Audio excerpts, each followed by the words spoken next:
Hello student, आप सभी का हमारे YouTube channel Pioneer Vinod education में वेलकम है। आज मैं आप लोगों को सीईटी और एनआरए के बारे में बताने जा रहा हूं। दोस्तों, जब से हमारी मोदी सरकार 2014 ईस्वी में सत्ता में आई है, उनका सिद्धांत देश के दूसरे प्रधानमंत्रियों से अलग है और उनका सिद्धांत है एक राष्ट्र एक सिद्धांत, अर्थात वन नेशन वन थ्योरी। इसी के तहत उन्होंने वन नेशन वन टैक्स को लागू किया, जिसे हम जीएसटी के नाम से भी जानते हैं। अब वन नेशन वन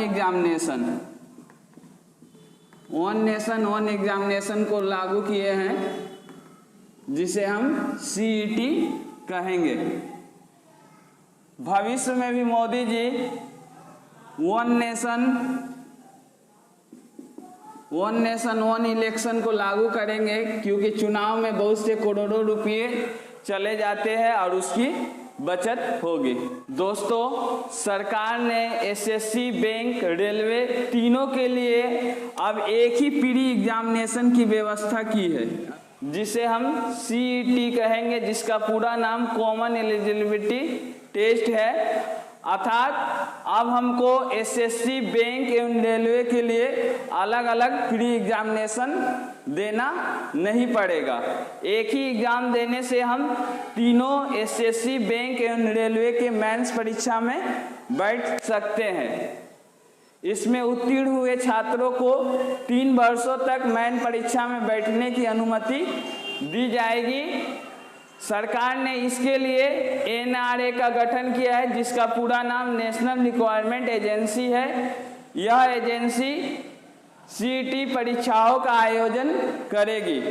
हमारे देश के सूचना एवं प्रसारण मंत्री प्रकाश जावड़ेकर ने 19 अगस्त 2020 ईस्वी को इसकी जानकारी दी है।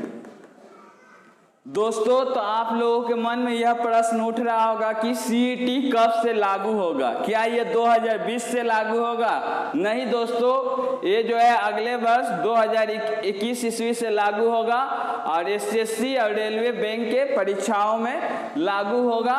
तीनों परीक्षाओं के लिए एक ही प्री एग्जामिनेशन देना पड़ेगा और उसमें क्वालिफाई किए गए छात्र जो है 3 साल तक मेन एग्जाम में बैठ सकते हैं। अब ये अगला टर्म है एग्जामिनेशन। इसकी परीक्षाएं कब होगी? दोस्तों, सरकार द्वारा घोषित किया गया है कि साल में इसकी 2 बार परीक्षाएं होगी। अगला है टाइप ऑफ सीईटी। सीईटी कितने प्रकार के होंगे? तो 3 प्रकार के होंगे। एक होगा 10 लेवल पर, एक होगा 12 लेवल पर, एक होगा ग्रेजुएशन लेवल पर। अगला पॉइंट है क्वेश्चन। इसमें क्वेश्चन किस टाइप का आएगा? तो क्वेश्चन आएगा ऑब्जेक्टिव टाइप क्वेश्चन आएगा। अगला पॉइंट है दोस्तों लैंग्वेज। अब तक हम सेंट्रल लेवल पर हिंदी और इंग्लिश 2 ही लैंग्वेज में प्रश्न पत्र को अटेम्प्ट कर रहे थे, लेकिन अब हम 12 अलग अलग भाषाओं में प्रश्न पत्र को अटेम्प्ट करेंगे और उम्मीद है कि आने वाले दिनों में भारत में प्रचलित सभी 22 भाषाओं में प्रश्न पत्र लागू होंगे। इसकी वैलिडिटी होगी दोस्तों 3 इयर्स की और इसमें पास किए गए छात्रों को 3 साल तक मेंस एग्जाम में बैठने की अनुमति दी जाएगी। दोस्तों, छात्रों के मन में अगला प्रश्न उठता है कि इसमें कितना स्कोर करने से वे मेंस परीक्षा के लिए उत्तीर्ण हो जाएंगे। तो अधिक चांस है कि 60 से 70% मार्क्स ले आने वाले छात्र मेन परीक्षा के लिए उत्तीर्ण हो जाएंगे और हो सके तो पहले वर्ष में 55% लाने वाले विद्यार्थी भी मेन परीक्षा के लिए उत्तीर्ण हो जाएंगे। जैसे जैसे साल बढ़ेगा, इसमें परसेंटेज का स्तर भी बढ़ेगा। अगला पॉइंट है दोस्तों, इसका सिलेबस क्या होगा? तो इसके सिलेबस के बारे में अभी कुछ भी जानकारी नहीं दी गई है, ठीक है। मगर इतना तो जरूर है कि इंग्लिश और मैथ रहेगा ही। इसके अलावा जीके, रीजनिंग, हिंदी एवं अन्य क्षेत्रीय भाषाओं के रहने की भी संभावना है। अगला है दोस्तों पॉइंट, इसका सेंटर कहाँ पड़ेगा?